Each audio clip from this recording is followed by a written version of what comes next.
Bismillahirrahmanirrahim. Perkenalkan, nama saya Muhammad Res Rashid, Prodi Ekonomi Syariah dengan NIM 2004010075. Jadi di sini saya akan menjelaskan yang pertama terkait dengan konsep bunga dan riba dalam perspektif Islam. Jadi riba merupakan sebagian dari kegiatan ekonomi yang telah berkembang sejak zaman jahiliyah hingga sekarang. Kehidupan masyarakat telah terbelenggu oleh sistem perekonomian yang membiarkan praktik bunga berbunga. Sistem pinjam meminjam yang berlandaskan bunga ini sangat menguntungkan bagi kaum pemilik modal, dan di sisi lain telah menjerumuskan kaum duafa pada kemelaratan.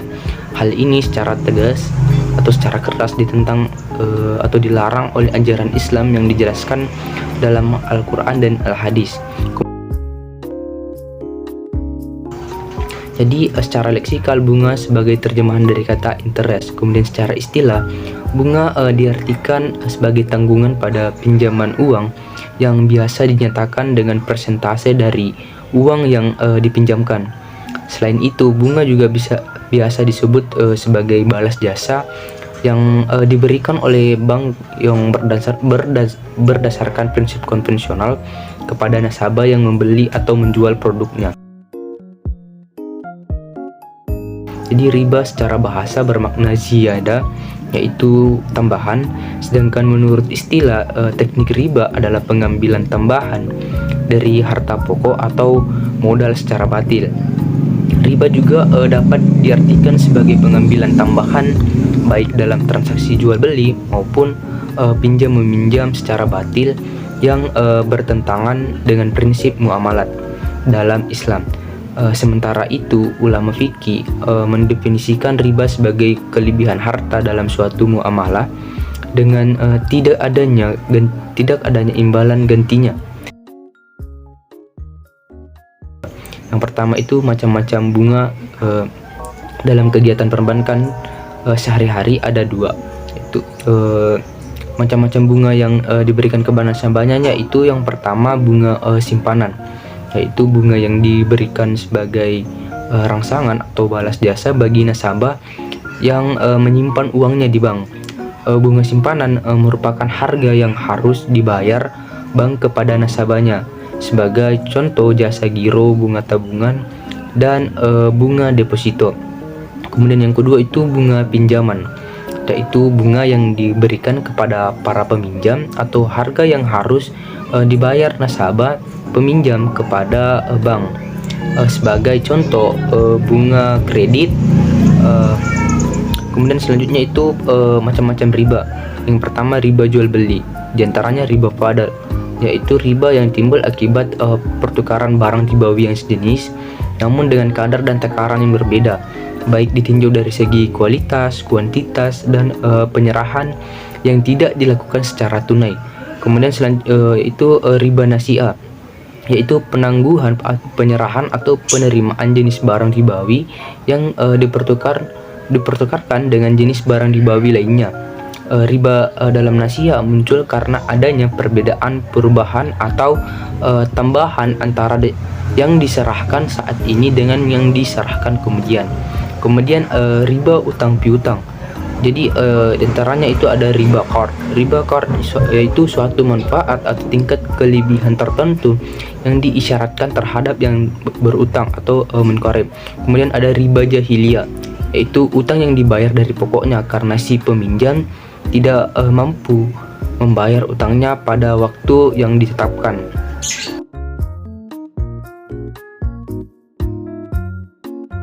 Jadi di dalam Islam telah jelas disebutkan mengenai larangan riba yang terdapat dalam Al-Quran pada 4 kali penurunan wahyu yang berbeda-beda. Di antaranya Quran Surah Ar-Rum ayat 39, Quran surah An-Nisa ayat 161, Quran surah Ali Imran ayat 130 sampai 132, kemudian Quran surah Al-Baqarah ayat 275 sampai 281. Pelarangan riba tidak di dalam Islam hanya merujuk pada Al-Quran, melainkan juga Al-Hadis. Hal ini sebagaimana posisi umum hadis yang berfungsi untuk menjelaskan lebih lanjut yang telah digariskan melalui Al-Quran. Pada surah Al-Baqarah ayat 275 yang artinya orang-orang yang memakan riba tidak dapat berdiri melainkan seperti berdirinya orang yang kemasukan setan karena gila. Yang demikian karena mereka berkata bahwa jual beli sama dengan riba, padahal Allah telah menghalalkan jual beli dan mengharamkan riba. Barang siapa mendapat peringatan dari Tuhannya lalu dia berhenti, maka apa yang telah diperolehnya dahulu menjadi miliknya dan urusannya kepada Allah. Barang siapa mengulangi maka mereka itu penghuni neraka, mereka kekal di dalamnya. Jadi pada ayat ini ditekankan bahwasanya Allah itu mengecam para pemakan riba. Kemudian pada Quran surah Ali Imran ayat 130 yang artinya wahai orang-orang beriman, janganlah kamu memakan riba yang berlipat ganda dan bertakwalah agar kamu beruntung. Ini dengan NIM 2004010082. Di sini saya akan melanjutkan pemaparan materi dari teman kelompok saya sebelumnya, surah An-Nisa ayat 159 yang artinya tidak ada seorang pun di antara ahli kitab yang beriman kepadanya Isa menjelang kematiannya, dan pada hari kiamat dia akan menjadi saksi mereka. Selanjutnya surah Ar-Rum ayat 39 yang artinya, dan sesuatu riba atau tambahan yang kamu berikan agar harta manusia bertambah, maka tidak bertambah dalam pandangan Allah. Dan apa yang kamu berikan berupa zakat yang kamu maksudkan untuk memperoleh keridhaan Allah, maka itulah orang-orang yang melipat gandakan pahalanya.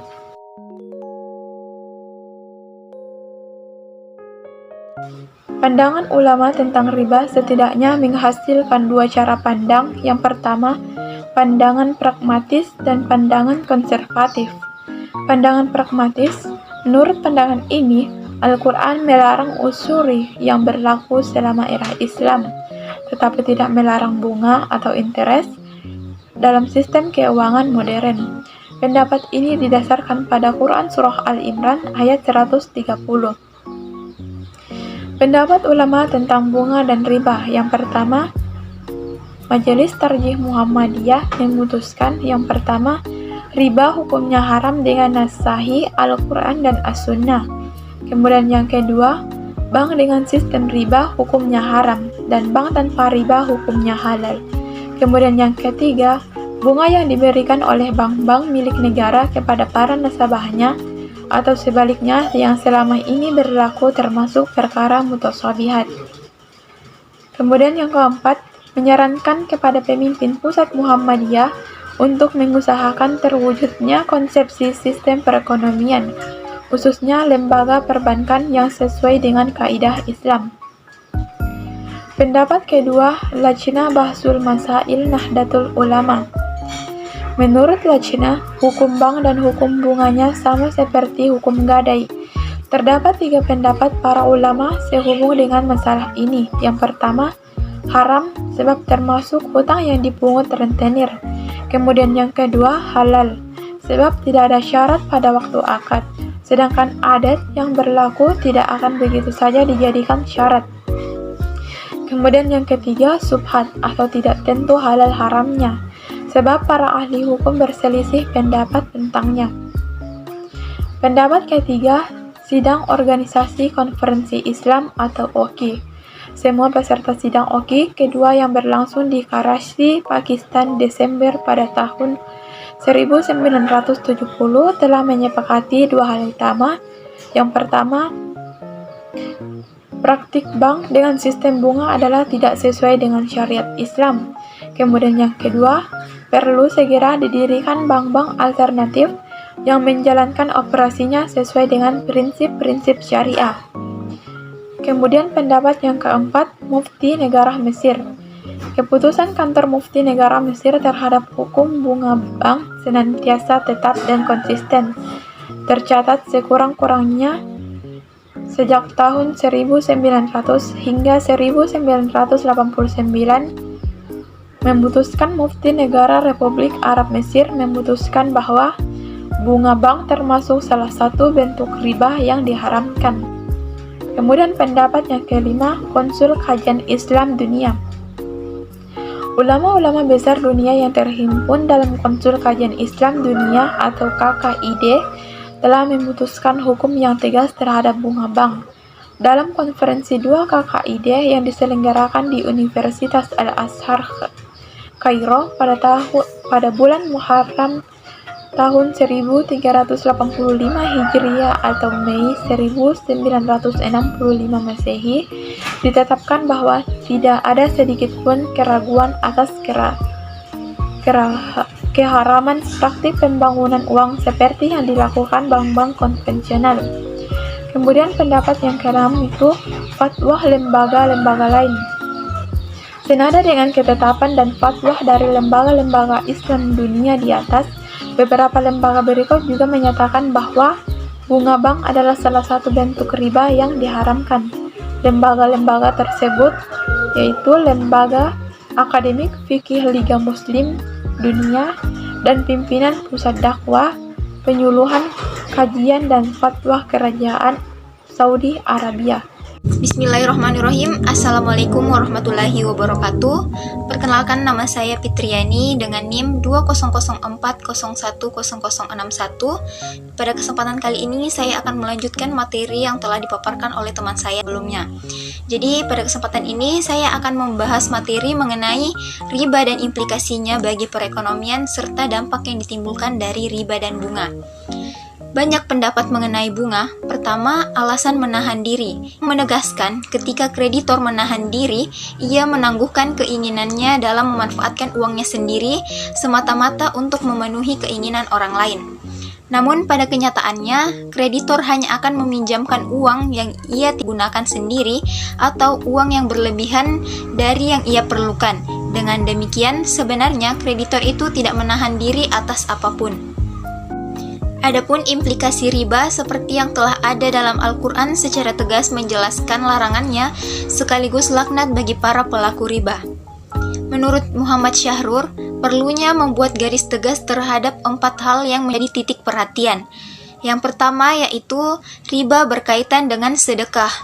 Kesimpulan ini diambil dari Quran Surah Al-Baqarah ayat 276 yang dimana kata riba ini diantonimkan dengan sedekah, di mana sedekah sendiri itu memiliki 3 pengertian, yaitu sebagai pemberian harta kepada orang-orang fakir atau orang yang membutuhkan tanpa disertai imbalan.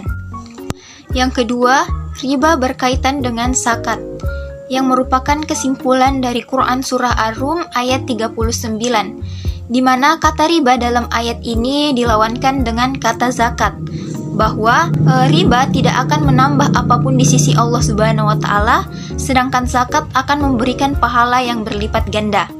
Lalu yang ketiga yaitu adanya bunga 0% dalam pinjaman yang disimpulkan dari Quran Surah Al-Baqarah ayat 279 yang dimana kata falakum ru'us amwalikum yang bermakna bagimu pokok hartamu ditafsirkan sebagai adanya pinjaman dengan bunga 0%. Yang keempat yaitu kaitannya dengan penetapan batas atas bagi bunga atau profit sharing yang merupakan kesimpulan dari Quran Surah Al-Imran ayat 130 yang dimana kata adil afwan melafan dimaknai sebagai tambahan yang melebihi 100% dari nilai pokok. Implikasinya sendiri dalam kehidupan adalah dalam pembiayaan yang dilakukan oleh bank syariah tidak boleh meminta profit sharing melebihi dari nilai pokok pinjaman. Jika tambahannya 2 kali lebih besar, maka itu disebut dengan riba. Adapun dampak dari praktik riba itu sendiri, yang pertama yaitu riba dapat menimbulkan permusuhan antara pribadi dan mengurangi semangat kerjasama atau saling menolong dengan sesama manusia. Dengan memberikan tambahan kepada peminjam, akan menimbulkan perasaan bahwa si peminjam ini tidak tahu kesulitan dan tidak mau tahu kesulitan orang lain. Yang kedua yaitu melahirkan benih kebencian dan permusuhan, yang dimana bila egoisme dan perampasan harta si peminjam sudah dihalalkan, maka tidak mustahil akan timbul benih kebencian dan permusuhan antara si kaya dan miskin, si pemilik modal dengan si peminjam. Lalu yang ketiga yaitu membuat yang kaya menjadi kaya dan membuat yang miskin menjadi semakin miskin. Yang keempat yaitu menimbulkan tumbuhnya mental pemboros dan pemalas, yang dimana dengan membungakan uang, kreditur bisa mendapatkan tambahan penghasilan dari waktu ke waktu. Nah, keadaan ini itu dapat menimbulkan anggapan bahwa dalam jangka waktu yang tidak terbatas, ia dapat mendapatkan tambahan pendapatan rutin, sehingga hal itu dapat menurunkan dinamisasi, inovasi, serta kreativitas dalam bekerja. Lalu, yang kelima yaitu riba juga dapat dikatakan sebagai salah satu bentuk penjajahan, yang dimana kreditur yang meminjamkan modal dengan menuntut pembayaran lebih kepada peminjam dengan nilai yang telah disepakati bersama. Yang terakhir yaitu menjadikan kreditur mempunyai legitimasi untuk melakukan tindakan-tindakan yang tidak baik untuk menuntut kesepakatan tersebut. Karena dalam kesepakatan itu kreditur telah memperhitungkan keuntungan yang akan ia peroleh dari kelebihan bunga yang ia peroleh, dan hal itu merupakan sebenarnya hanya berupa pengharapan dan belum terwujud.